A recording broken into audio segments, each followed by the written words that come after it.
जैसलमेर की कार्रवाई में 3 भारतीय नाविकों की मौत पर मोदी जी की टिप्पणी क्या कहती है? विपक्ष लगातार सरकार पर हमलावर। बहुत ही दुर्भाग्यपूर्ण घटना है। हमारी बुरी संवेदनाएं हैं। वो जो 3 बच्चे हमारे गए हैं उनके परिवारों के साथ भी। मेरा तो सवाल सिर्फ इतना है कि तो पिछले 4 दिनों में ये 3 लोग गए हैं और उसमें और भी लोग थे और भी कई भारतीय थे जिनको बचाया भी। तो हमारे जो फॉरेन मिनिस्टर थे एस जयशंकर, उन्होंने विदेश मंत्री से उन्होंने बातचीत करी और उन्होंने बोला कि भाई बड़ी सुर्खियां भी बटोरी, बड़ी हेडलाइंस में भी आया कि भाई एस जयशंकर ने बोला है कि इस तरह के लीथल अटैक्स जो है आप कमर्शियल व्हीकल पे नहीं कर सकते। एक मालवाहक जहाज था जिसपे कोई हथियार नहीं होते, हम लोग सब जानते हैं। तो उसमें और केवल उन्हीं जहाजों पर क्यों हमला हो रहा है? किसी चाइनीज या रशिया के जहाजों पर तो कभी हमले हुए नहीं। क्यों हमारे भारतीय उसमें मारे जा रहे हैं? कहते हैं कि जब भारत का झंडा लगा हुआ होता है जहाज पर तो लोग थर-थर काँपते हैं, थर्राते हाँ, हैं। वो तो हमारे मीडिया ने भी बोला कि ट्रम्प तो थर-थर काँपने लगे। पर देखिए जो असली बात ये है, जब मार्को रूबियो रुबेरो या जो भी उनका नाम है, उनका जब जवाब आया तो उन्होंने बिल्कुल दो टूक जवाब दिया कि देखिए आप अगर हमारे आदेशों का पालन नहीं करते तो आपके साथ यही होगा। ना उन्होंने कोई मतलब घड़ियाली आंसू बहाए, ना उन्होंने कोई अफसोस प्रकट किया, ना उन्होंने कोई सिंपैथी दिखाई। दिखाने के लिए भी उन्होंने कोई सिंपैथी नहीं दिखाई। मुझे स्ट्रिक्ट वर्ड्स में उन्होंने बोल दिया कि अगर आप हमारे आदेशों के पालन नहीं करेंगे तो आपके साथ यही होगा। एंड उसके बाद कुछ नहीं। पहले तो मतलब वो ट्रम्प बता देते कि ट्रम्प थर-थर काँप रहे हैं और पता नहीं क्या है, उसके बाद कुछ नहीं। एंड देखिए गिरिराज सिंह का बयान इसी मुद्दे पर आता है। वो कहते हैं कि ये घटना नहीं होती, भारत के नाविक की हत्या नहीं होती, उस पर हमला नहीं होता, अगर ईरान हार्मूज नहीं बंद किया होता।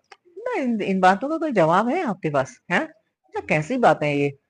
गिरिराज सिंह जी तो हर चीज में कुछ ना कुछ बोल पड़ते हैं। जहाँ जरूरत है वहां भी, जहाँ जरूरत नहीं है वहां भी। अरे मतलब कम से कम मतलब ईरान की गलती है इनके हिसाब से, है ना? अगर वो हॉर्मोज बंद नहीं करते तो ये नहीं होता, है ना? तो ट्रम्प से तो कुछ कहने की हिम्मत है नहीं, है ना, हमारे यहाँ के लोगों को। और देखिए आप मनमोहन सिंह को आप ना क्रिटिसाइज करते हो। आपको याद होगा कि एक इंडियन डिप्लोमेट थी, देवयानी करके उनका नाम था, कुछ इंडियन डिप्लोमेट थी, उनको अरेस्ट किया गया था। कोई एक विवाद था, कोई उनकी नौकरानी को कुछ सैलरी कम देने का या कुछ ऐसा, जिसमें कि उनको जेल भेज दिया गया था। उनका सर्च हुआ था और ये सब चीजें हुई थी।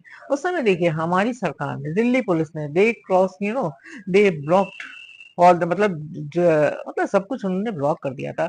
जो जो हमारी मीटिंग्स थी उनको ब्लॉक कर दिया गया था और जब तक उन्होंने माफी नहीं मांगी तब तक उन्होंने मतलब रेजिस्टेंस किया उस बात का, ऑब्जेक्शन किया उन्होंने। जैसे देखिए एक इंसिडेंस में आपको और बोलूंगी। जैसे ये जो हमारी इटालियन मरीन्स थी, उन्होंने 2 फिशरमैन थे केरला के जिनको मतलब गोली से मार दिया था।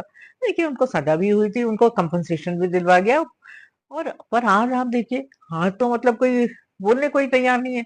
मेरा तो सवाल इतना है कि आज G7 जा रहे हैं ना हमारे प्रधानमंत्री, तो क्या ये सवाल पूछेंगे वो ट्रम्प से कि हमारे ये 3 नाविक क्यों मारे गए? कोई मतलब पूछेंगे क्या?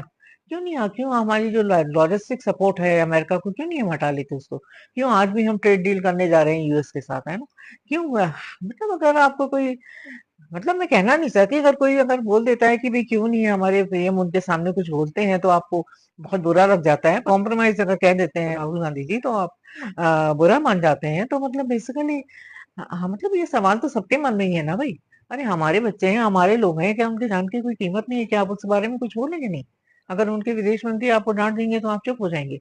अगर एक आपने एक बार सवाल उठा लिया तो पूरे आप हेडलाइंस में बने हुए हैं कि भाई उन्होंने जयशंकर जी ने सवाल पूरे बोला है उनको।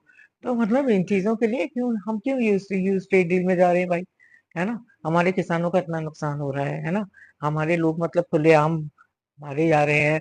तो मतलब देखिए 3 लाख नाविक हैं हमारे, जो हमारे देश के उसमें, और 18,000 तो मेरे ख्याल से खाड़ी में ही है। तो मतलब उनकी रक्षा भी तो कोई मायने रखती है या नहीं रखती है? या इंडियन किसान की कोई कीमत नहीं है?